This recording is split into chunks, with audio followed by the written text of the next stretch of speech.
I am homeless in America.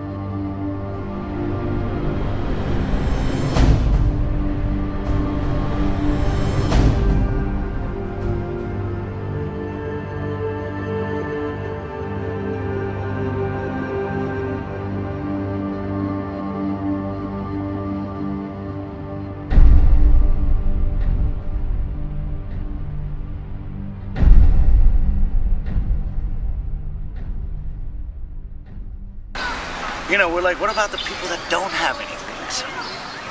So we started noticing more and more the people that we all ignore, the people that we don't look eye to eye.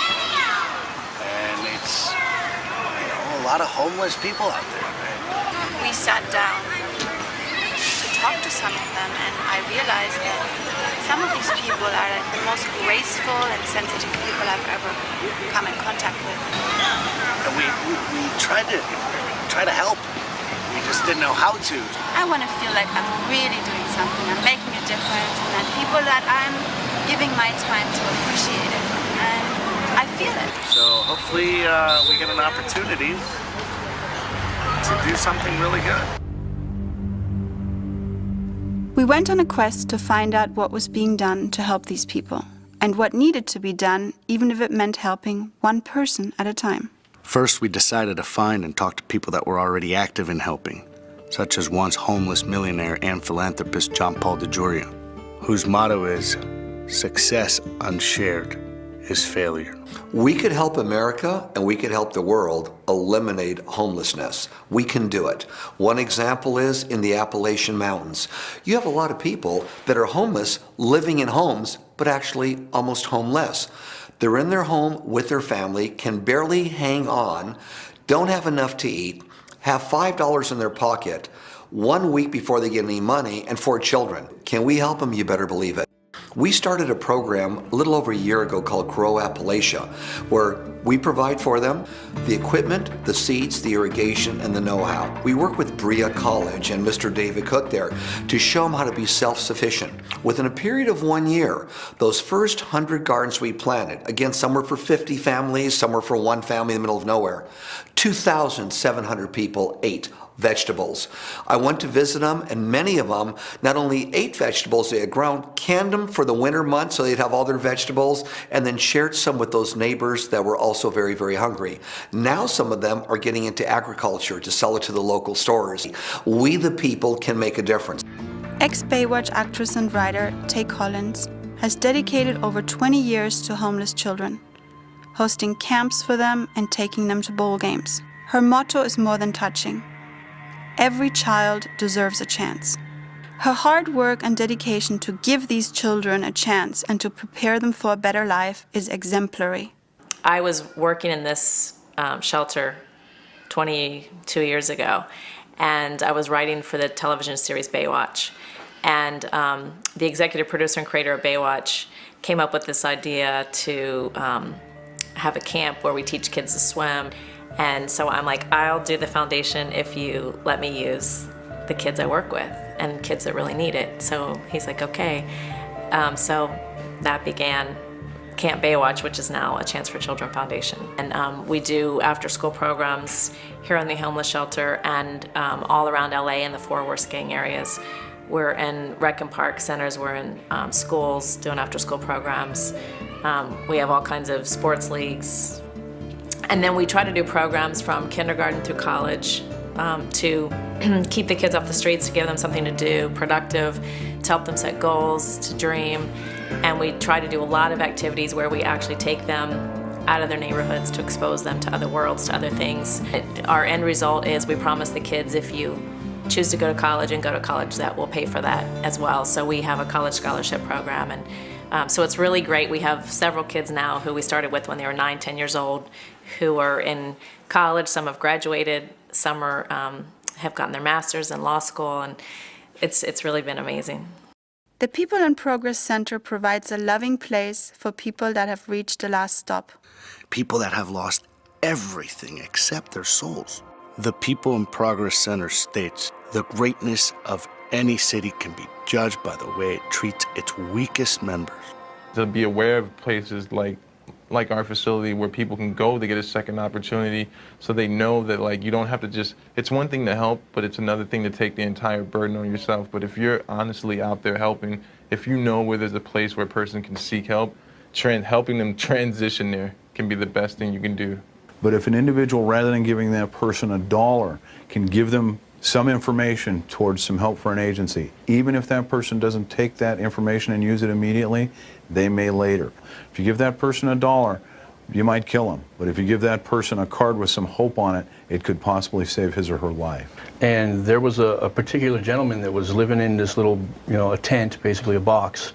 And it took me about 6 months to actually get him to come out of that box. No reason that a veteran should be homeless. And we're not talking about just Vietnam veterans. We see a component of Vietnam veterans.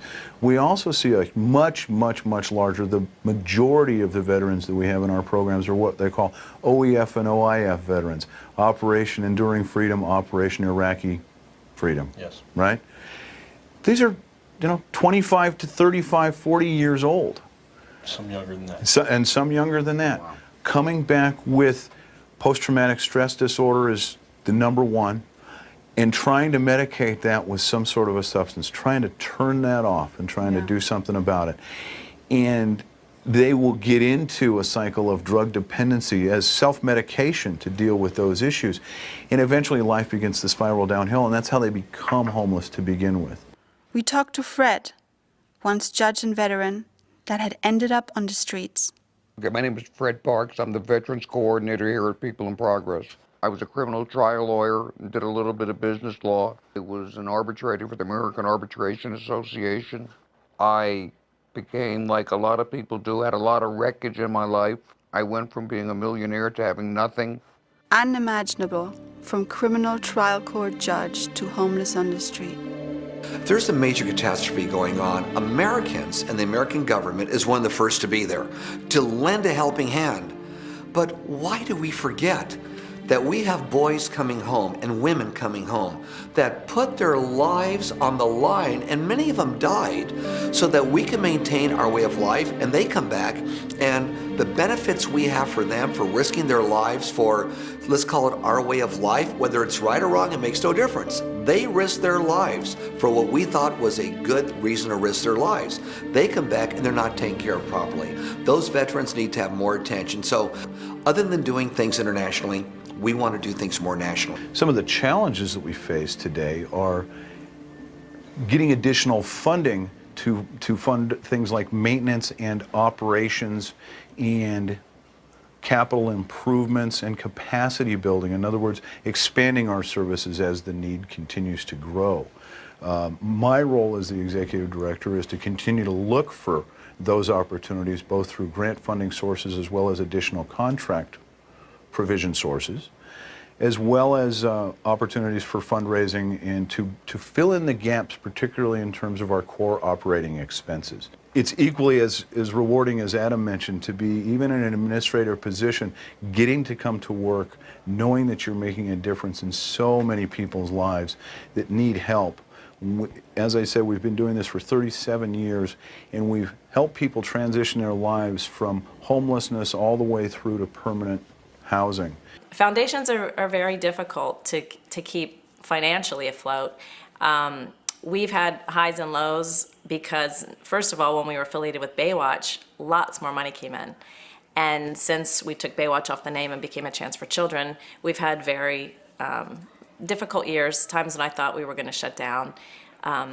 But somehow the money always comes, and I always stay inspired by Mother Teresa, an interview that I heard her one time, and she said out of all of her orphanages, out of everything she had done in her life, she never had more in the bank than to pay for the next month.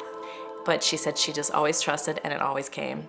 And that's how I've really run this foundation. We had a real crisis here in the homeless shelter a few years ago. Federal law changed that federal funding was faith-based, and the shelter is not a faith-based organization, so all of our funding was cut. And literally we had to close the shelter doors and put all the children on the street.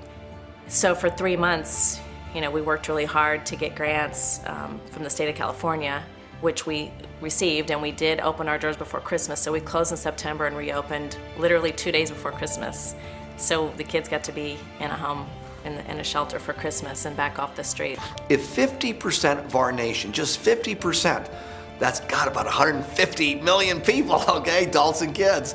If 50% make it 10%, went out there and did something for one person, whether it's for a day, you could eliminate homelessness so fast because people realize we've got some difficulties. We can make a big difference.